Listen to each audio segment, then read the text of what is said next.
आपण पाहताय न्यूज 18 लोकमत आणि या क्षणाची सगळ्यात मोठी आणि महत्त्वाची बातमी येते ती म्हणजे भावना गवळी यांच्या अडचणींमध्ये वाढ होते। शिवसेनेच्या खासदार आहेत भावना गवळी आणि त्यांना ईडीनं आणखीन एक समन्स बजावलाय। येत्या 20 ऑक्टोबरला ईडी कार्यालयात हजर राहण्याचे आदेश या समन्सच्या माध्यमातून ईडीनं दिलेत। अंमलबजावणी संचालनालय अर्थात एन्फोर्समेंट डायरेक्टरेट मनी लॉन्ड्रिंग प्रकरणात भावना गवळी यांच्या जवळच्या काही लोकांची यापूर्वी चौकशी करण्यात आली आहे। यापूर्वी सुद्धा भावना गवळी यांना समन्स बजावण्यात आलं होतं, पण त्या गैरहजर राहिल्या आणि आता आणखीन एक समन्स भावना गवळी यांना बजावण्यात आलं आहे। अजित मांढरे आपले प्रतिनिधी आपल्यासोबत आहेत। अजित, काय अधिक माहिती आहे? फर्स्ट क्लास एका महिन्याचा येईल, 3 महिन्यांचा नाही। अजित, माझा आवाज पोहोचतोय? 1105 अजित मांढरे आपले प्रतिनिधी आपल्यासोबत जोडले जात आहेत। भावना गवळी यांना आणखीन एक समन्स बजावण्यात आलं आहे। 20 ऑक्टोबरला ईडीच्या कार्यालयात त्यांना हजर राहायचं आहे चौकशीसाठी आणि मनी लॉन्ड्रिंगचा मुख्य आरोप आहे, मुख्य प्रकरण मनी लॉन्ड्रिंगचं आहे। भावना गवळी यांच्या वेगवेगळ्या संस्था आहेत आणि या संस्थांच्या माध्यमातून काही गैरव्यवहार झाले अशा प्रकारचा संशय आहे। अजित, काय अधिक माहिती आहे या सगळ्याबद्दल?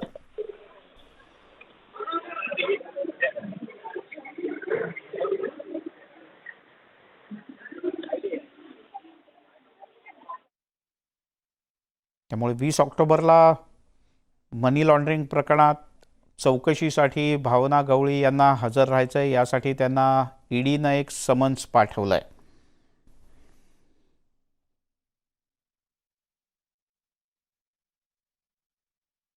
अजित, माझा आवाज पोहोचतोय? मिलिंदजी, आपला आवाज येतोय? काय हे सगळं प्रकरण? भावना गवळी यांना नोटीस बजावलेली आहे। साधारणपणे 15 दिवसापूर्वी त्यांनी ईडीकडे वेळ मागितला होता। यामध्ये त्यांनी काही खासगी कारणं दिली होती। सईद नावाच्या एका अशा व्यक्तीला पकडला होता ज्याचा सरळ बाजूने जो आर्थिक संबंध आहे तो भावना गवळी यांच्याशी सांगितला जात होता आणि त्यानंतर भावना गवळी यांना नोटीस बजावली होती। ही जवळपास 4थी नोटीस आहे। या नोटीसच्या आधी भावना गवळी यांनी वेगवेगळी कारणं दिली होती। त्यानंतर 3ऱ्या नोटीसला उत्तर देताना आपले खासगी कार्यक्रम आहेत किंवा खासगी कारणं जी आहेत ती देऊन त्यांनी 15 दिवसांची वेळ मागितली होती। ती वेळ पूर्ण झाल्यानंतर ईडीने त्यांना आता पुन्हा चौकशी करता नोटीस बजावलेली आहे। त्यांना 20 ऑक्टोबरला चौकशी करता ईडी कार्यालयामध्ये हजर राहायचे। बर, काय प्रकारची कारवाई होऊ शकते? ही कारवाई म्हणजे त्यांच्यावर जे आरोप आहेत की त्यांनी बेनामी संपत्ती किंवा बेनामी अकाउंट जे आहेत ते आणि सेल कंपनी उभा करून पैशांची हेरफार केली असे त्यांच्यावरती आरोप लावण्यात आलेले आहेत। या आरोपांसंदर्भात त्यांची चौकशी केली जाईल आणि जर चौकशीमध्ये ईडीला त्यांच्या संदर्भात काही पुरावे आढळले तर त्यांची अटक देखील होऊ शकते। अजित, तुर्तास धन्यवाद या माहितीबद्दल।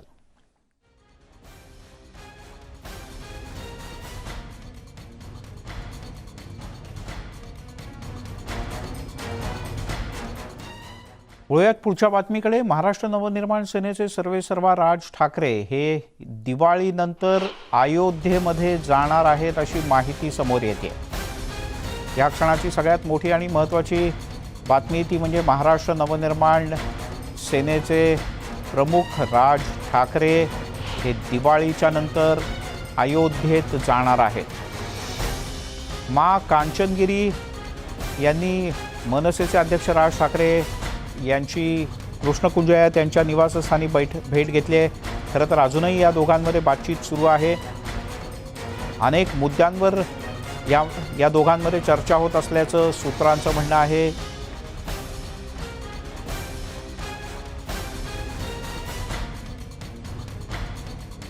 मां कांचनगिरी आणि त्यांचा आश्रम आणि त्यांचे सहकारी हे जगभरात हिंदू धर्माचा प्रचार आणि प्रसार करत असतात।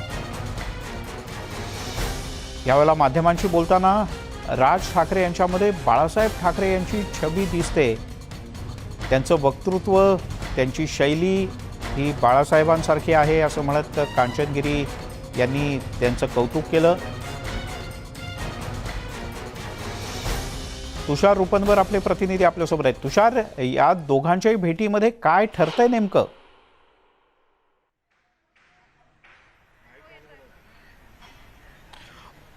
आपण पाहिलं असेल तर मिलिंद सर, गुरुमा कांचनगिरी आणि जगद्गुरू सूर्याचार्य या दोघांचीही राज ठाकरेंसोबत बंद दारात आपल्याला चर्चा सुरू असताना पाहायला मिळते।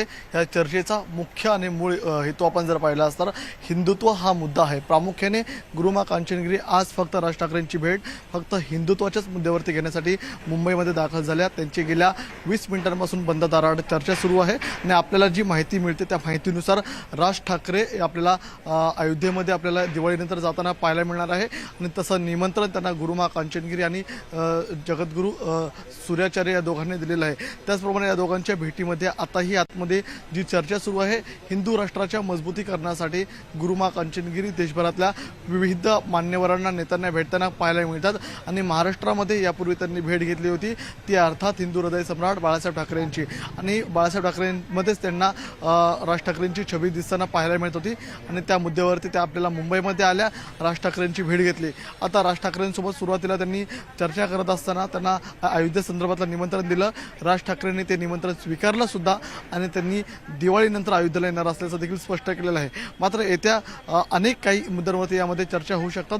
अर्थात राज ठाकरेंचा जो उत्तर भारतीयांसंदर्भातला विरोध असतो, त्यांचा जो मुद्दा असतो, या मुद्द्यावरती देखील गुरुमा कांचनगिरी आपल्याला बोलताना पाहायला मिळतील। नेमकं या संदर्भामध्ये राज ठाकरे काय त्यांना प्रतिसाद देतात ते महत्त्वाचं ठरणार आहे, कारण की गेल्या अनेक दिवसांपासून उत्तर भारतासंदर्भातला राज ठाकरेंकडून मुद्दा हा सर्वन्यायात आहे। मात्र आज जेव्हा गुरुमा कांचनगिरी त्यांचं या सर्व मुद्द्यावरती स्पष्टीकरण घेतील, त्यांच्याशी चर्चा घेतील, त्यामुळे आता नेमकं यावरती राज ठाकरे त्यांना काय उत्तर देतील ते पाहणं महत्त्वाचं ठरणार आहे। मात्र हिंदुत्वाच्या मुद्द्यावरती आज आपल्याला ही भेट झाल्याचं पाहायला मिळते आणि गुरुमा कांचनगिरी संपूर्ण युरोपीय देशामध्ये देखील आपल्याला गेल्या 20 वर्षांपासून हिंदू राष्ट्राच्या उभारणी संदर्भात नाही, विषय असा आहे की गेल्या काही काळापासून हळूहळू मनसेचं जी वाटचाल आहे ती हिंदुत्वाकडे होताना दिसते। या गुरुमा आणि आचार्यांच्या भेटीनंतर त्यावर अधिक शिक्कामोर्तब झालं किंवा मनसेची हिंदुत्वाची लाईन अधिक बळकट झाली, ठळक झाली?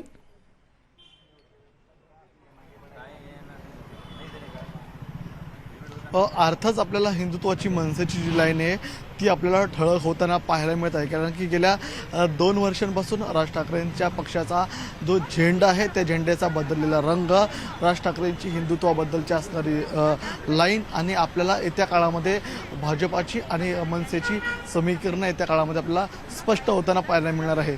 त्याच पार्श्वभूमीवरती आजची जी झालेली भेट ही सर्वात महत्त्वाची भेट आहे, कारण की गुरुमा गेल्या 20 वर्षांपासून युरोपीय देशामध्ये आपल्याला हिंदुत्वाच्या मुद्द्यावरती काम करताना पाहायला मिळत होत्या आणि त्यांनी घेतलेली राज ठाकरेंची भेट, त्याला दिलेला राज ठाकरेंनी प्रतिसाद आणि येत्या अयोध्येमध्ये ते स्वतः आपल्याला दिवाळीनंतर जाताना पाहायला मिळणार आहेत। अयोध्येमध्ये गेल्यानंतर ते आपल्याला मुख्यमंत्री योगींची भेट घेणार की नाही हा प्रश्न या निमित्ताने उपस्थित होतो। मात्र राज ठाकरेंची गेल्या काही दिवसांपासून बदललेली भूमिका, हिंदू संदर्भातला त्यांचा ठळक होणारा मुद्दा त्यांच्या भूमिकेतला, ते आपल्याला येत्या काळामध्ये आपल्याला अनेक राजकीय इक्वेशन बदलताना पाहायला मिळू शकतो।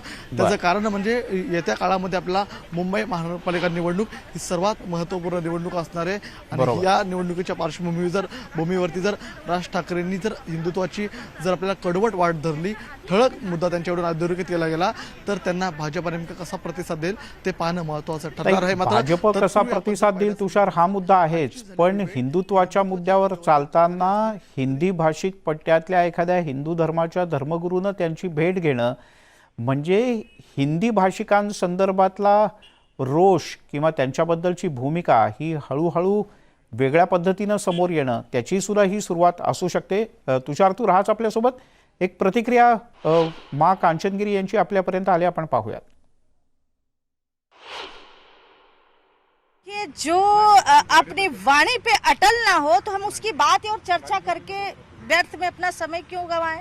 हम उनके साथ हैं जो अटल हैं, जो बोलते हैं वो करते हैं।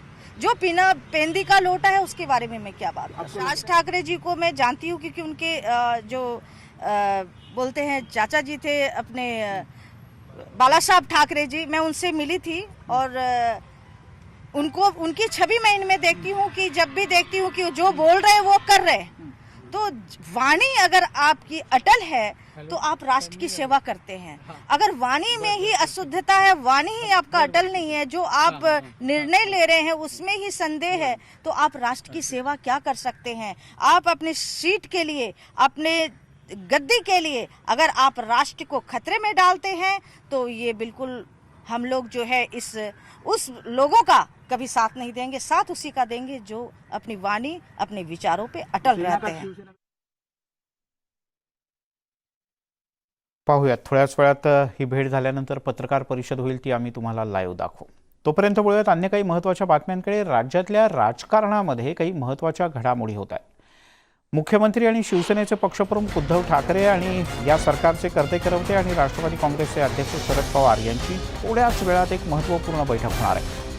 सह्याद्री या शासकीय अतिथीगृहात या दोन्ही नेत्यांची बैठक होईल। राज्यातील महत्त्वाच्या मुद्द्यांवर या बैठकीत चर्चा होणार असल्याची माहिती आहे। कोरोना संसर्ग नियंत्रणात ठेवून राज्याची पुढची वाटचाल कशा पद्धतीची असेल यावर सुद्धा या बैठकीत चर्चा होऊ शकते। तसंच केंद्रीय तपास यंत्रणांचा गैरवापर आणि भाजप करत असलेल्या आरोपांवर सुद्धा एकत्रितपणे काय रणनीती आखता येईल, एकत्रितपणे या रणनीतीला कसं उत्तर द्यायचं याची सुद्धा चर्चा यावेळेला होऊ शकते। स्वाती लोखंडे आपले प्रतिनिधी आपल्यासोबत आहेत। स्वाती, साधारणपणे एक महिन्याभरापूर्वी उद्धव ठाकरे आणि शरद पवार यांच्यात बैठक झाली होती। एक 5-6 दिवसांपूर्वी राष्ट्रवादीचे सगळे मंत्री आणि शरद पवार यांच्यात एक महत्त्वपूर्ण बैठक झाली होती आणि आता मुख्यमंत्र्यांच्या सोबतची शरद पवार यांची ही बैठक, कसा क्रम एकापुढे एक लागतोय?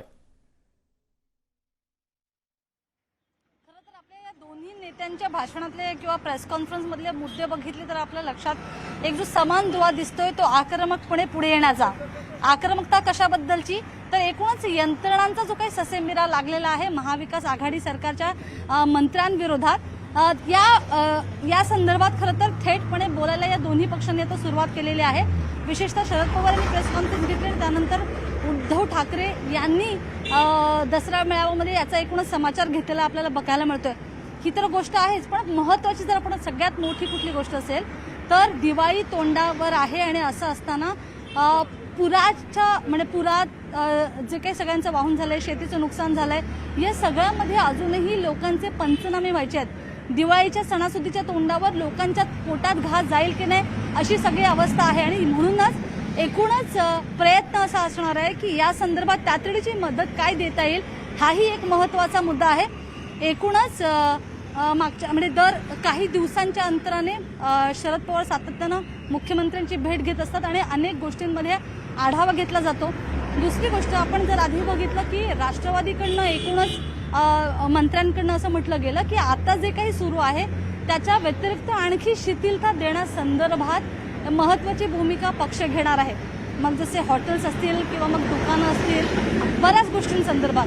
त्यामुळे ही एक महत्त्वाची गोष्ट आहे, तीही चर्चेला जाण्याची शक्यता नाकारता येते कारण याच्यानंतर थेटच टास्क फोर्सची पण बैठक आहे मुख्यमंत्र्यांची। त्यामुळे अशा अनेक मुद्द्यांवर शरद पवार आणि राष्ट्रवादी काँग्रेसचे सर्व राष्ट्रीय अध्यक्ष शरद पवार आणि त्याचबरोबर मुख्यमंत्री यांच्यात बैठकीदरम्यान चर्चेले जातील। शरद पवार यांच्यासोबत किंवा उद्धव ठाकरे यांच्यासोबत आणखीन कोणी असेल का? ही फक्त दोघांची वैयक्तिक भेट असेल? खरं तर मुख्यमंत्र्यांचा जो काही शेड्यूल आहे या शेड्यूलमध्ये फक्त राखीव वेळ देण्यात आलेली आहे, म्हणजे कुठेच ती पटलावर एकूणच ती मीटिंग नाही आणि त्यामुळे असं म्हणायला हरकत नाही की या दोन नेत्यांमधली ही महत्त्वाची बैठक असेल। याच्या आधी पण आपण बघितलं की या दोन नेत्यांदरम्यानच ती बैठक झाली होती। त्यामुळे काही वेळातच साधारणतः 12:30ची वेळ ठरलेली सह्याद्रीवर, त्यामुळे काही वेळातच आपल्याला कळू शकेल की शरद पवार यांच्यासोबत आणखी दुसरं कोणी असू शकेल का। पण सध्या तरी मुख्यमंत्री आणि शरद पवार यांच्यातली ही बैठक ठरलेली आहे। काही वेळातच पवार इथे दाखल होतील, सीएम इथे दाखल होतील आणि मग या बैठकीला सुरुवात होईल। आजचं जे संजय राऊत यांचं विधान आहे की केवळ 1-2 नेत्यांनी आक्रमक राहणं किंवा केवळ मी आक्रमक राहणं असं नाही, तर बाकीच्याही नेत्यांनी उत्तर दिलं पाहिजे, एक प्रकारे दिशा ठरतेय।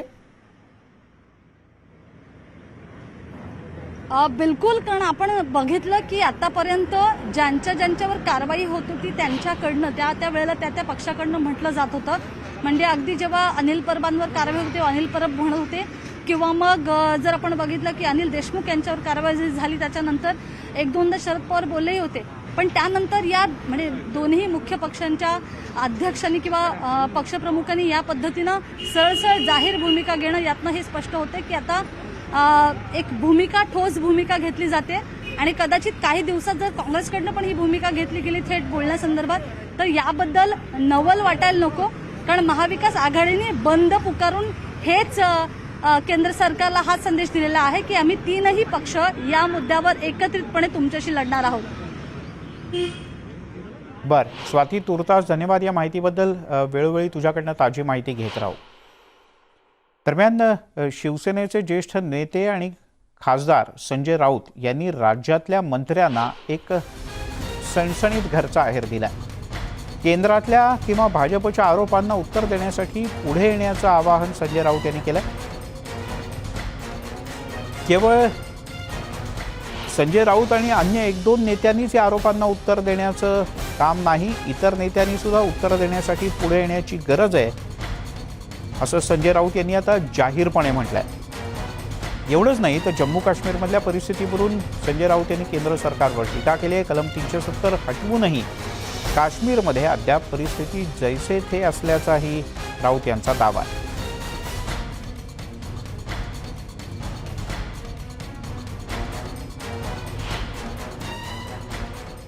जम्मू काश्मीरमध्ये दहशतवाद परत निर्माण झाला आहे, त्याला तणाव म्हणत नाही.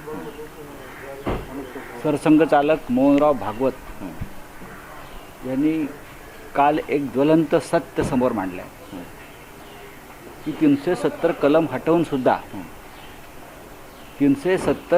हटवून सुद्धा जम्मू काश्मीरच्या परिस्थितीमध्ये सुधारणा होऊ शकली नाही. आजही तिकडे अतिरेक्यांचं तांडव हैदोस सुरू आहे. कधी शिखांचा हत्याकांड होत आहे, कधी काश्मीरी पंडितांना मारलं जात आहे. काल 2 बिहारचे मजूर मारले गेले. हे जर रोखलं जात नसेल तरी जबाबदारी नक्कीच केंद्र सरकारची, गृह मंत्रालयाची आहे.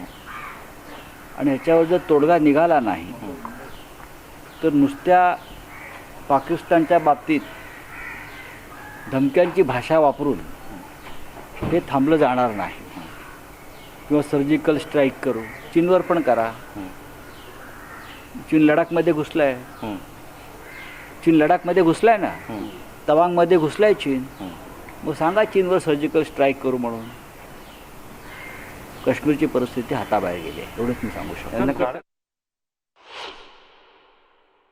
परिस्थिती आटोक्यात आली की नाही हे आता सांगता येणार नाही. परिस्थिती संदर्भात तिकडल्या बातम्या बाहेर येऊ दिल्या नाहीत. तिकडे इंटरनेट बंद होतं, तिकडल्या मीडियावर बंधनं होती, तिकडल्या लोकांच्या हालचालीवरती बंधनं होती, तिकडले वृत्तपत्र बंद होती, तिकडले नेते कैदेमध्ये होते. त्यातून अनेक गोष्टी बाहेर आल्या नाहीत. 370 कलम हटवून सरकारनं नक्कीच जे लोकांच्या भावना होत्या त्याला त्याने एक चालना दिली. आम्ही पण त्यांना पाठिंबा दिला. पण त्यानंतर परिस्थिती हाताबाहेर जात असताना सरकार काय करत होतं आणि सरकार आज काय करतं हे आम्हाला समजून घेणं गरजेचं आहे. आणि त्यासाठी गृहमंत्र्यांनी देशासमोर येऊन हे स्पष्ट केलं पाहिजे काश्मीरची परिस्थिती नक्की काय आहे. एक लक्षात घ्या की आम्ही सातत्यानं सांगतो पाकिस्तानबरोबर कोणती संबंध ठेवू नका, ना राजनैतिक, ना व्यापारी, ना सांस्कृतिक. ही आमची भूमिका कायम राहिली. तेव्हा तुमची भूमिका काय आहे? तुम्ही जाऊन केक कापता तिकडे, तुम्ही मिठ्या मारता. आम्ही नाही करत. विरोधी पक्षावर तुम्ही जबाबदारी कशा करता टाकताय या काश्मीर प्रश्नाची? तुम्ही सांगा तुम्ही काय करणार आहात. दुबईमध्ये क्रिकेट खेळतात किंवा खेळत नाही. जम्मू काश्मीरवर बोला, तुम्ही जम्मू काश्मीरवर बोला, तिथे काय करणार आहेत ते सांगा. क्रिकेटवर बोलू नका. त्या ईडी, CBI, NCBला जम्मू काश्मीरला पाठवा. फार पॉवरफुल लोक आहेत, अतिरेकी पळून जातील. पाठवा ना. तुम्ही इथे आमच्यावर ज्या प्रकारची ईडी, CBI, IT, NCBच्या माध्यमातून आमच्या सरकारवरती हल्ले करताय, तुम्ही या 3-4 संस्था सरकारच्या बदनाम केलेल्या आहेत. राजकीय गैरवापराचा जो काय ठपका आहे त्याच्यावर तुम्ही बदनाम केला त्या संस्था. जा ना काश्मीरमध्ये, पाठवा या ना सगळ्यांना काश्मीरमध्ये. किरीट सोमय्यांना पाठवा काश्मीरमध्ये, अतिरेक्यांचे बरेचसे कागद त्यांना आम्ही देऊ, फिरत बसतील जम्मू काश्मीर, अनंतनाग, बारामुल्ला, जा म्हणावं तिकडे, सगळे लोक तुमचे जे आहेत ना.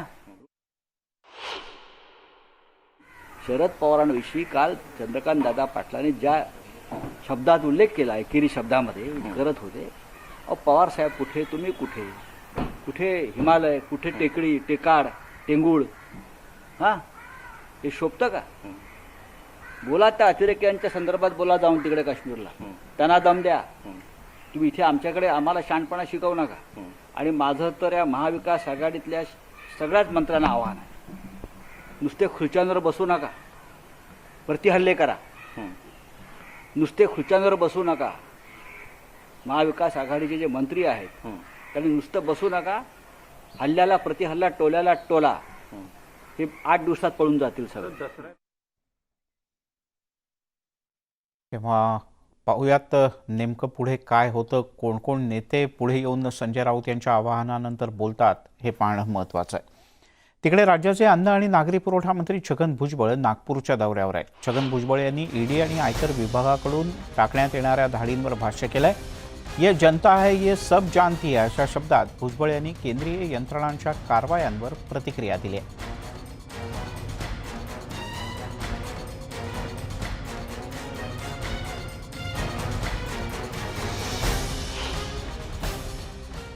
नऊ जजेसच्या लोकांनी ओबीसीचं आरक्षण मंडळचं जे आहे मान्य केलेलं आहे. त्याच्यानंतर सुद्धा काही ओबीसीचे जे काही विरोधक आहेत ते कोर्टातून जाऊन जे आहेत काही ना काहीतरी केसेस आणतात, काही ना काहीतरी निकाल येतो आणि त्यामुळे जे आहेत ह्या अडचणी निर्माण होतात. परंतु उद्धवजी ठाकरे यांच्या नेतृत्वाखाली जी महाविकास आघाडी जी आहे ती पूर्णपणे ओबीसीसाठी सर्व प्रकारचे प्रयत्न करणार. ते राष्ट्रवादीचे नेते असतील किंवा महाविकास आघाडीचे नेते कुठलेही जे आहेत, ह्या सरकारला डिस्टेबिलाइज करण्यासाठी हे सगळे प्रयत्न आहेत की या मंत्र्यांवर दबाव टाका, त्यांना बदनाम करा, त्यांना अमुक करा, तमुक करा. आमच्या बाबतीमध्ये सुद्धा तो प्रयोग झालाच ना, त्रास भोगावा लागला. पण राजकारणामध्ये या लढ्या लढाव्या लागतात. परंतु अशा प्रकारचं वातावरण या देशामध्ये गेल्या 75 वर्षामध्ये कधी झालं असं मला काही वाटत नाही. की फक्त जे आहेत म्हणजे कुणावर आरोप टाकायचा 7-7, 8-8 दिवस जाऊन त्या लहानशा मध्यमवर्गीयांच्या घरामध्ये इन्कम टॅक्सचे लोक बसतात, मला मोठं आश्चर्य वाटतं. आणि एक मोठी बातमी हाती येते. महाविकास आघाडी सरकारमध्ये महामंडळांचं खाते वाटप करण्याचा निर्णय हा आता अंतिम टप्प्यात आल्याची माहिती मिळते. महामंडळाच्या वाटपावरून तीनही पक्षात एकमत होत नव्हतं. त्यामुळे 2 वर्षांपासून महामंडळाचं खाते वाटप रखडलं होतं. मात्र आता महामंडळ वाटपावरून शिवसेना, काँग्रेस आणि राष्ट्रवादी काँग्रेस या सगळ्यांमध्ये आता एकमत झाल्याची माहिती सूत्रांनी दिली. महामंडळाच्या वाटपावरून या महाविकास आघाडीच्या समन्वय समितीच्या अनेक बैठका पार पडल्या होत्या, पण निर्णय होत नव्हता. अखेर शिवसेना, राष्ट्रवादी आणि काँग्रेस या तीनही पक्षांना महामंडळांचं समान वाटप होणार असल्याची सूत्रांची माहिती आहे.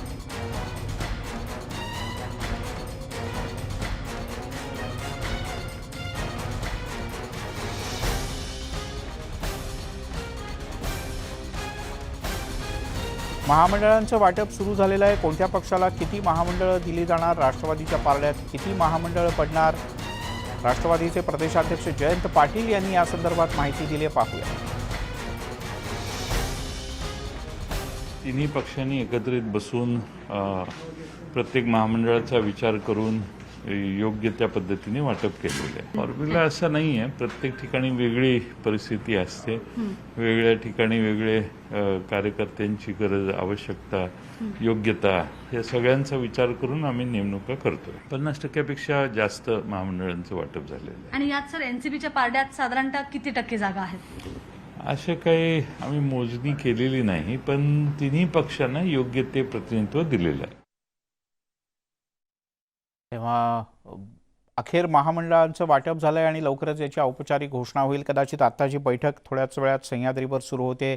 या बैठकीसाठी आदित्य ठाकरे सुद्धा इथे पोहोचल्याची माहिती मिळते आणि आदित्य ठाकरे यांच्या पाठोपाठ अन्यही काही नेते इथे पोहोचलेत. अनिल परब पोहोचलेत, राज्याचे गृहमंत्री दिलीप वळसे पाटील पोहोचलेत. कदाचित या महामंडळ वाटपावर शिक्कामोर्तब सुद्धा या बैठकीत होऊ शकतं. एक छोटासा ब्रेक घेऊयात. ब्रेकनंतर अन्य काही खास.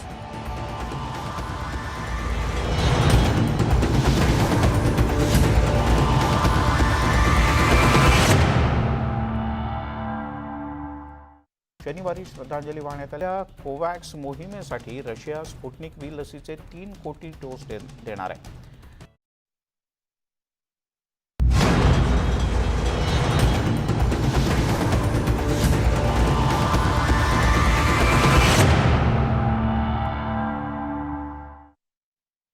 आपण पाहताय न्यूज 18 लोकमत.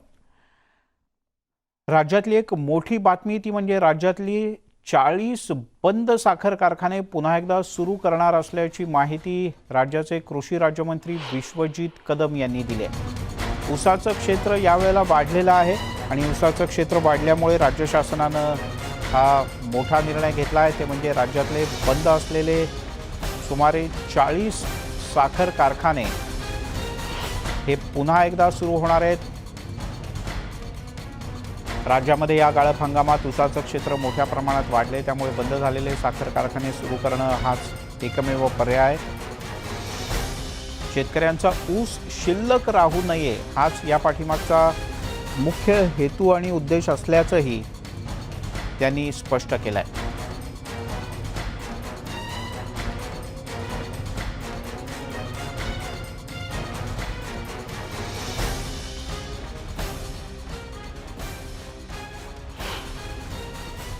गेल्या वर्षापासून यावर्षीही जवळजवळ 2 लाख मेट्रिक टनाचं अधिक उत्पादन साखरेचं म्हणजे ऊसाचं लागवड महाराष्ट्रामध्ये झालेली आहे. आणि म्हणून महाराष्ट्राच्या महाविकास आघाडी सरकारच्या माध्यमातून सहकार खात्याच्या माध्यमातून जाणीवपूर्वक आम्ही सगळेच माननीय मुख्यमंत्री उपमुख्यमंत्री आणि आमचे कॅबिनेट मंत्री आम्ही सगळ्यांनी एक चंग बांधला होता की महाराष्ट्रातल्या शेतकऱ्यांचा ऊसाचा गाळप 100% व्हायला पाहिजे. म्हणून बंद पडलेले कारखाने ते लवकरात लवकर सुरू कसे होतील या दृष्टीने सातत्याने बैठका घेऊन आम्ही अनेक बंद पडलेले कारखाने या यंदाच्या वर्षी विक्रमी आकड्यात आम्ही सुरू केलेले आहेत. आणि आपण अधिक माहिती घेऊयात. आसिफ मुर्सल आपले प्रतिनिधी आपल्यासोबत आहेत. आसिफ, राज्यातल्या प्रामुख्याने पश्चिम महाराष्ट्रातल्या साखर कारखानदारांच्या करता आणि शेतकऱ्यांच्या करता मोठी बातमी आहे की 40 साखर कारखाने यावर्षी पुन्हा सुरू करणार.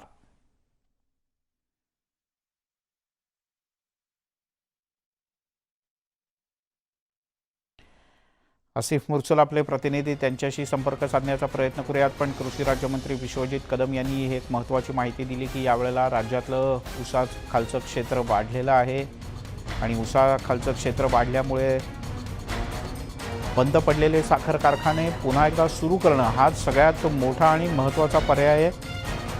कारण हे सगळे 40 साखर कारखाने सुरू केले तर शेतकऱ्यांचा ऊस हा शिल्लक राहणार नाही, अन्यथा पिकवलेला ऊस हा शेतातच राहील.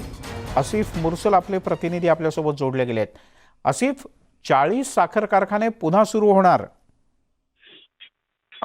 मिलिंद, कृषी राज्यमंत्री विश्वजित कदम यांनी काल म्हटलेलं आहे की आता शेतकऱ्याचं ऊस उत्पादन जास्त प्रमाणात झालेलं आहे आणि महाविकास आघाडी सरकार प्रयत्नशील आहे की जे 40 कारखाने आहेत ते बंद पडले होते, कारण का तो ऊस आहे तो शेतकऱ्याचा ऊस त्याच ठिकाणी शेतातच पडून राहील, त्यामुळे ऊस उत्पादन जास्त झालेलं आहे. त्यामुळे येणाऱ्या काही दिवसात किंवा आता दसऱ्यानिमित्त काही कारखाने सुरू केलेले आहे आणि त्याच पद्धतीनं महाविकास आघाडी सरकार हे कारखाने सुरू करण्यासाठी प्रयत्नशील आहे आणि त्याच पद्धतीने शेतकऱ्यांचा जसा फायदा होईल त्या पद्धतीनं महाविकास आघाडी सरकार ह्या प्रयत्नशील असं राहील, असं कृषी राज्यमंत्री विश्वजित कदम यांनी सांगितलेलं आहे. मिलिंद, बर, हे नेमके कधीपर्यंत सुरू होतील किंवा या संदर्भातला औपचारिकपणे लिखित स्वरूपातला आदेश कधी निघेल सरकारचा किंवा निर्णय?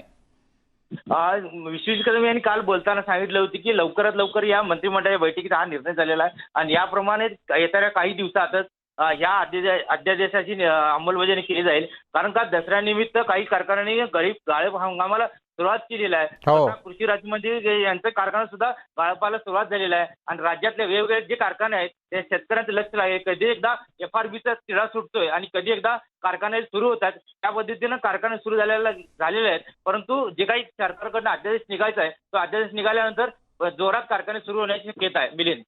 बरं, आसिफ तुर्तास धन्यवाद या सगळ्या माहितीबद्दल. 40 साखर कारखाने हे लवकरच सुरू करण्याचा निर्णय झाला आहे. विश्वजित कदम कृषी राज्यमंत्री त्यांनी ही माहिती दिली. बुलेटिनमध्ये घेऊयात एक छोटासा ब्रेक. पाहत राहा मुद्दा महाराष्ट्राचा. अंजली वायली लंडनपासून.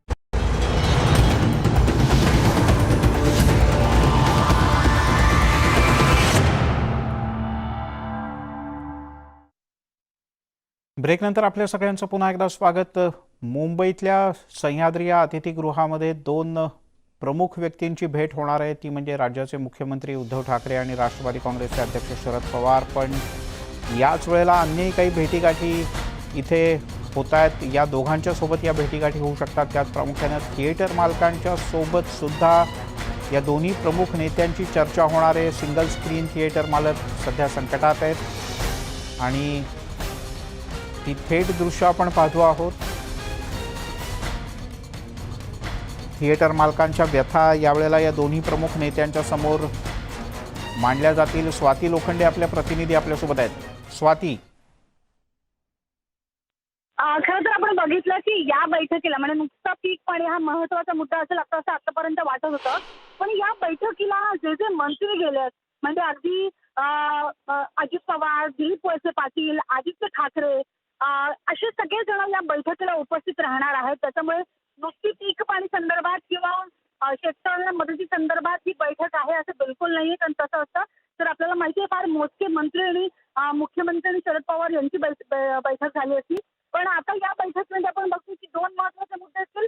जसं आता मिलिंद तुम्ही जसा उल्लेख केला की सिंगल स्क्रीन जे थिएटरचे जे ओनर्स आहेत, मालक आहेत, ते अधिक आर्थिक अडचणीत आहेत. अजूनही कोणता निर्णय त्यांच्या संदर्भातला होऊ शकलेला नाहीये. त्याच्यामुळे एक तर त्यांना त्यांची बैठक आहे. दुसरं म्हणजे की एकूण जे मंत्री याला उपस्थित आहेत ते पाहता या बैठकीचा मुद्दा केंद्रीय यंत्रणा आणि त्याच्याशी कसं डील करावं किंवा एकूणच या 2 पक्षांची भूमिका कशी असावी या संदर्भातली ही बैठक आहे. याच्यावर खरं तर शिक्कामोर्तब झालं असं म्हणायला हरकत नाही.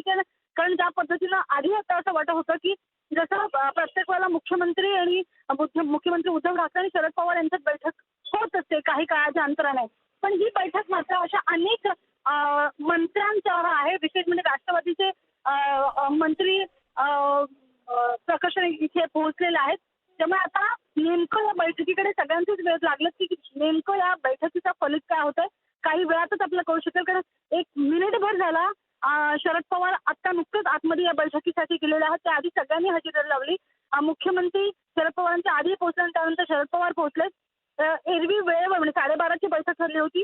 त्यामुळे शरद पवार आल्यानंतर या बैठकीला सुरुवात होईल आणि नेमकं या बैठकीचं काय काय फलित आहे हे बघणं महत्वाचं ठरणार आहे. जसं एक राज्यातला महत्वाचा असा मुद्दा आहे की ज्या पद्धतीनं 2 डोस झालेल्या सगळ्यांनाच परवानगी मिळते सगळीकडे जायची. पण असे अनेक जण आहेत की ज्यांना अजूनही फक्त सिंगल डोस मिळू शकलेला आहे. त्यांना कोणत्या प्रकारची मुभा मिळत नाही ना. ट्रेनचा प्रवास असेल किंवा मल्टीप्लेक्समध्ये जर काम करत असेल कुठे कंपनीत काम करत असेल अशा अनेक बाबी आहेत. त्यामुळे या मुख्य जे 2 विषय आहेत त्यावर चर्चा होऊ शकते. त्यामुळे थोड्या वेळात कळू शकेल आपल्याला. म्हणजे थोड्या वेळात सह्याद्री अतिथीगृहावर काही ठिकाणी एकत्र आणि काही ठिकाणी स्वतंत्र अशा वेगवेगळ्या बैठका होणार आहेत आणि अनेक महत्त्वाचे निर्णय आज संध्याकाळपर्यंत सह्याद्री अतिथीगृहात घेतले जातील. मग ते शरद पवार आणि उद्धव ठाकरे यांच्या भेटी असो, थिएटर मालकांच्या सोबतची चर्चा असो किंवा निर्बंध अधिकाधिक शिथिल करण्यासंदर्भातला विषय असो, त्यानंतर टास्क फोर्सची सुद्धा बैठक आहे. त्यामुळे आता नंतरची सगळी वेळ ही अत्यंत धावपळीची आहे आणि महत्त्वाचे निर्णय अपेक्षित आहेत. बुलेटिनमध्ये घेऊयात एक छोटासा ब्रेक. पाहत रहा न्यूज 18 लोकमत.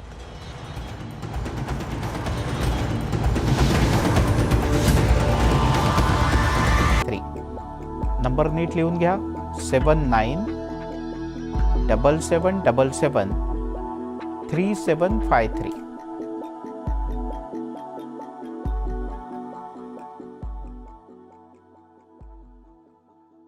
आणि आता थेट जाऊयात मनसेचे नेते राज ठाकरे यांची भेट घेतल्यानंतर मा कांचनगिरी बोलतात. आंदोलन छेड़ रखा है, विजय दशहरा पे भी आपने बहुत बड़ा ऐतिहासिक रैली निकाली दिल्ली में, तो राज ठाकरे जी आपके साथ आगे आने के लिए तैयार हुए हैं?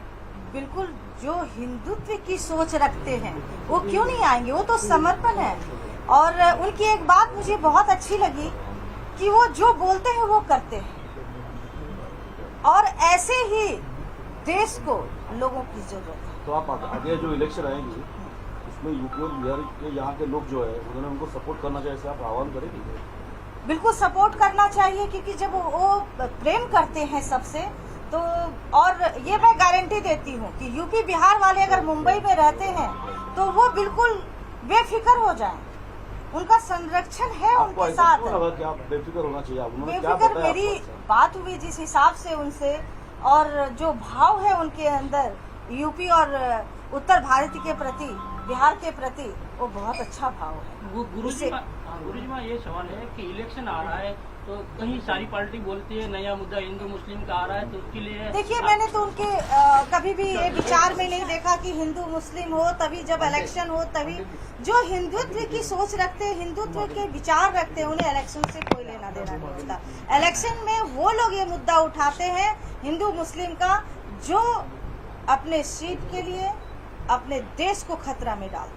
देखिए, अभी पालघर में जो हुआ था, आपके अखाड़े के मेरे अखाड़े, मेरे जुना अखाड़े के संत मारे गए, तो आप ये देखिए, जो सत्ता में रहे वो अपने आंख और कान बंद कर लिया था उन्होंने, और यहाँ तक लाने के लिए अप्पा साहब अफसरे और श्री सावंत जी, रीटा जी भी कल हमसे आके मुलाकात की है, तो इन्होंने सेतु का काम किया है, क्योंकि हमारा भी बहुत दिन से विचार बन रहा था। तो आपको ऐसा नहीं लगता कि शिवसेना हिंदुत्व रहेगी? देखिए, इस विषय में तो मैं विचार नहीं आपको बताऊंगी, क्योंकि हम पॉलिटिकल नहीं है, हम एक संत है, और जो हमारी सोच है, विचार है, विचारधारा कहीं ना कहीं राज ठाकरे से मिल रही है, जो हिंदू राष्ट्र की, हमारी हिंदू राष्ट्र ही होना चाहिए। आपने कहा कि हिंदू राष्ट्र होना चाहिए और आपकी विचारधारा राज ठाकरे से मिलती, इसके अलावा और कौन कौन से लोग हैं जिससे विचारधारा मिलती है और वहाँ कहाँ जाएंगे? देखिए, जो भी हिंदू राष्ट्र के लिए और हिंदुत्व के लिए, देश के लिए काम कर रहे हैं, हम उनके साथ। राजनीतिक सफर में अभी महाराष्ट्र नवनिर्माण सेना ने राजनीतिक सफर में हिंदू राष्ट्र की विचारधारा रखने वाले पार्टियों के साथ जाना चाहिए, ऐसा आपको लगता है क्या? और उस पर कोई राजनीतिक चर्चा आपकी हुई क्या? देखिए, राजनीतिक चर्चा के विषय में मैं नहीं पढ़ती हूँ, क्योंकि मैं राजनीतिक तो हूँ नहीं, एक साध्वी हूँ, वो भी अखाड़े से, और मैं राष्ट्र के लिए काम कर रही हूँ। आज ही नहीं, मैं बहुत टाइम से कर रही हूँ। जैसे मैंने मध्य प्रदेश में 50 घर में हिंदू राष्ट्र भगवा ध्वज मैंने लगा के आई हूँ, घर घर में। और अभी विजयदशमी में मैंने पूरी गाजियाबाद, वैशाली में मेरा हजारों की संख्या में हर घर में भगवा ध्वज लगाया है। अब बड़ी खुशी की बात है, कुछ मुसलमान भी ध्वज लगाए अपने मांग के कि गुरु माता मुझे भी ध्वज दे दीजिए, हम हिंदुस्तान में रहते हैं। आपने रिसेंटली एक इंटरव्यू दिया था, उसमें कहा था आपने कि राज ठाकरे ने बीजेपी के साथ जाना चाहिए। देखिए, अगर उनकी विचारधारा अगर मिलेगी तो जरूर जाएंगे। हिंदुत्व को लेके, वो भी ये नहीं कि राजनीतिक को लेके, अगर विचारधारा हिंदुत्व से रिलेटेड होगा। हिंदुत्व की ऐसा मानती है? देखिए, उनकी भी विचारधारा अगर नहीं होती तो राम मंदिर कैसे बनता? हिंदुत्व को लेकर जितनी भी पार्टियां काम कर रही हैं पूरे देश भर में, क्या उनको इकट्ठा होने की जरूरत है? बिल्कुल, हमारा राष्ट्र खतरे में है। बिल्कुल, जितने भी हिंदुत्व विचार रखने वाले पॉलिटिशियन है, सबको इकट्ठा होना चाहिए और सबको एकजुट होके हिंदू राष्ट्र का, जिस तरह आपने देखा होगा राम मंदिर के लिए लोग इकट्ठे कैसे हुए, सब समर्पित थे, वैसे अगर हिंदू राष्ट्र के लिए सब इकट्ठे हो जाएं तो ये जो भारत भूमि पहले भी हिंदू राष्ट्र था, वो हिंदू राष्ट्र घोषित हो जाएगा। ये नहीं मानते। ऐसा है कि उत्तर प्रदेश के मुख्यमंत्री योगी आदित्यनाथ वो आपके अखाड़े से और वो सन्यासी लोग राजकारण में नाथ संप्रदाय से है। हाँ, सन्यासी लोग राजकारण में आने चाहिए। देखिए, बताइए, पुराना इतिहास रहा है कि मतलब राज्य को नेतृत्व करने वाले संत ही रहे, चाहे मौर्य को देख लीजिए, चंद्रगुप्त मौर्य को, उनको चाणक्य ने राह दिखाई, तो एक अच्छे राजा, सफल राजा बने। तो ये तो संतों का काम है, राजनेताओं को। जरूरत पड़ी तो आप भी राजनीति में आएंगे? देखिए, राजनीतिक से तो हमारा कोई समाज को जरूरत पड़े तो हम नेतृत्व जरूर करेंगे। जो सच्चे हिंदू राष्ट्रवादी हमारे नेता होंगे उनके नेतृत्व में जरूर रहेंगे, लेकिन अभी पद को लेके सवाल ये अयोध्या है में कि राज क्या ठाकरे का किस प्रकार से स्वागत किया जाएगा अगर दिसंबर में राज ठाकरे अयोध्या आने? बहुत भव्य तरीके से किया जाएगा। पूरा संत समाज उनके साथ है, जो राष्ट्र के लिए और हिंदुत्व के लिए सोचते हैं। तो मैं आपको बता रही हूँ, एक आह्वान पे हमारे जगत गुरु सूर्याचार्य भी यहाँ पे आ गए कि नहीं, हमें राज साहब ठाकरे के यहाँ जाना है, क्योंकि अभी हिंदुस्तान खतरे में है। आप देखिए अफगानिस्तान का क्या हाल हुआ। अफगानिस्तान वाला हाल बहुत ही जल्दी 10 साल में हम लोग पलायन कर सकते हैं। हिंदुस्तान उस खतरे के कगार पे है। 10 साल के बाद हिंदुओं को शरणार्थी बनना पड़ेगा। अगर आज नहीं जागेंगे तो कभी नहीं। एक सवाल ये है कि कश्मीर में पक्षधर है, दूसरी ओर कहती हैं कि हिंदुत्व यानी हिंदुत्व खतरे में है। क्या हिंदुत्व विचारधारा वाले पार्टियों के साथ आप क्या सेतु का काम करेंगे? जैसे राज ठाकरे कह रहे हैं कि आपको हिंदुत्व विचारधारा करते हैं, आप सेतु का काम करेंगे? जरूर जरूरत पड़ेगा तो जरूर बांधने का काम करेंगे। संतों का काम ही यही होता है कि आपस में जोड़ के जो राष्ट्र हित के कार्य होता है वो संत उसमें आज से ही परंपरा रही है। इतिहास गवाह है कि संतों का काम रहा है कि सेतु का काम करते रहे। राज्य को नेतृत्व का कार्य किया है संतों ने। कश्मीर में जिस तरीके से कश्मीर में जैसे जैसे वहाँ पर लोग पहुँच रहे हैं, चाहे टूरिज्म के हिसाब से या काम धंधे के हिसाब से, वहाँ पर लोग मारे जा रहे हैं। लगातार पिछले 10 दिनों से खबरें आ रही हैं उसको लेकर के। और दूसरे जगहों पर इसी सिक्किम में भी सेम इसी तरीके से था। जब यूपी बिहार के लोग वहाँ पहुँचे तो वहाँ मारा पीटा गया। यहाँ पर भी यही कंडीशन रही। इसको लेकर के आप कैसे देख रही हैं? देखिए, इसको लेके कहीं ना कहीं पॉलिटिकल प्रॉब्लम है जिसके कारण इस तरह से हो रहा है। और ये भी बात है कि कश्मीर आज से ही नहीं जल रहा है, आदिकाल से जल रहा है। ये नेहरू जी और गांधी जी का किया धरा है। अगर पाकिस्तान को अलग नहीं करता तो आज कश्मीर क्यों जलता, ये बताइए। वो भी हमारा हिस्सा था, सिंध भी हमारा, हिंद भी हमारा, तो क्यों अलग किया गया भाई? आज देखिए, अफगानिस्तान भी हमारा था ना, जिसे आप गंधार के नाम से जानते हैं। तो रेखा जब खींच दी गई तो परेशानियां तो आएगी। तो कौन झेलेगा? जो बीच में है। बीच में क्या है? कश्मीर है। और कश्मीर को सभी लोग अपनाना चाहते हैं, विवादित बना दिया। तो ये तो नेहरू जी का काम है। तो इसलिए इस पे ज्यादा चर्चा ना हो। हमारा सबसे बड़ा एजेंडा है जो हिंदू राष्ट्र को लेके है कि हम आगे जब भी बढ़ेंगे हिंदू राष्ट्र को ही। जगत गुरु जी, आप क्या कहना चाहेंगे? इस आपकी भी मुलाकात हुई, गुरु माँ का के साथ आप आए मंच पे, क्या कहना चाहेंगे इस पूरे हिंदू राष्ट्र को लेकर? देखो, जो भी उन्होंने कहा है उसमें मेरा पूरा समर्थन है, क्योंकि हम चाहते हैं हिंदू राष्ट्र बने, हिंदू राष्ट्र घोषित हो। और ये हिंदुस्तान जब सभी लोग राष्ट्र, महाराष्ट्र और हिंदू राष्ट्र, ये पुराना इतिहास है। राष्ट्र नाम का ये पुराना हिस्सा है। तो आज हम इसको ज़्यादा बड़ा उठा के नीचे बैठना उससे अच्छा है आज सब लोग ने हिंदुत्व के लिए खड़ा हो जाना चाहिए। हिंदुस्तान हमारा है, ये नारा हमारा है, हिंदुत्व हमारा है और हिंदुत्व के अंदर हर व्यक्ति इसमें जुड़ा हुआ है। यदि अगर अपनी श्रृंखला को सही तरीके से हम देखें तो सभी हिंदू है, इसलिए हिंदुत्व को स्वीकार के घर घर में अपना ध्वज लहराना चाहिए। जब हम देखते इस देश के अंदर सभी प्रकार के कानून हैं, उस कानून के अंदर एक कानून और है कि आप अपने घरों में ध्वज लगाओ, लेकिन जहाँ ध्वज लगता है वहाँ मार्किंग किया जाता है। तो मार्किंग होता है, इसका मतलब है वहाँ पर धोखा है। तो आज इस धोखे को टालने के लिए हमारे पास अपना हिंदुत्व जिंदा रहना चाहिए। इसलिए सभी ने एकता से अपना काम करना चाहिए, घर घर में हिंदू पहुँचना चाहिए आपका सभी का ये मीडिया जो दिखा रही है, ये मैं सभी को विनती करता हूं कि हर घर में अपने अपनी चैनलों में सुबह में हिंदुत्व का कोई पाठ चलाइए। न्यूज चलाते हैं तो उसमें कितनी देवी देवताओं की इंसल्ट के जाहिरातें आते हैं, वो मत दीजिए, उसको बंद करिए। हिंदुत्व को खतरे में डालने वाली ये जाहिरात है। महाराज जी, एक सवाल है आपसे, हिंदू राष्ट्र की परिकल्पना आपके लिए क्या है? क्या मुस्लिम मुक्त भारत है या अन्य जाति मुक्त, अन्य धर्म मुक्त भारत जिसमें केवल हिंदू? आपने बहुत अच्छा पूछा।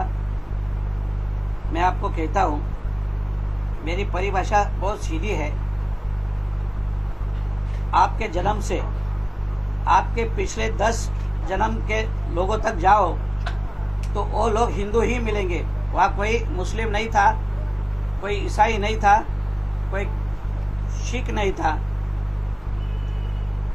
तो पहले जब सब हिंदू थे तो आज भी सब हिंदू है, तो सभी ने हिंदुस्तान के अंदर हिंदू बन के जीना चाहिए। ये मेरी परिभाषा है।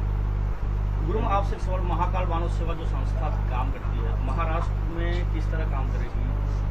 देखिए, मेरा तो कर्म भूमि रहा है महाराष्ट्र, और इसके अंतर्गत मैं कभी भी लड़कियां प्रताड़ित हुई है तो शायद आप भी हमारे साथ थे। एक लड़की की जो बहुत बेरहमी से मारा गया था, तो मैं फ्लाइट पकड़ के आई थी, उस लड़की को न्याय दिलवाया था। तो ये तो मेरा रहा है, और महाराष्ट्र के लिए अगर कुछ ऐसा जरूरत मेरी पड़ती है तो मैं बिल्कुल हाजिर हूँ।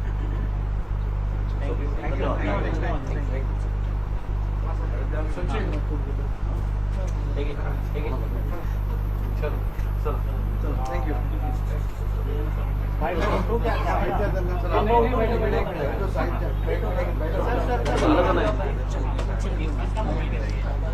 हो गया तो आप बात करें।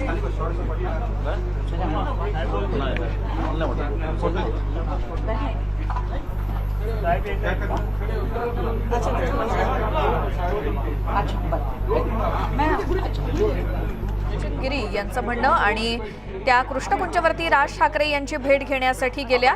हिंदू राष्ट्र निर्माण करायचंय आणि त्यासाठी राज ठाकरे यांची विचारधारा आम्हाला पटते आणि म्हणूनच आम्ही राज ठाकरे यांच्या भेटीसाठी आलो आहोत, असं कांचन गिरी यांनी म्हटलं।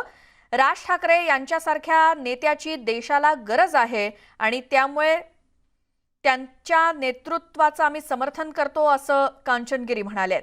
हिंदू राष्ट्राच्या मजबूत बांधणीसाठी म्हणूनच कृष्णकुंजवरती आज खास येऊन राज ठाकरेंची भेट घेतली, असं गुरुमा कांचन गिरी म्हणालेत।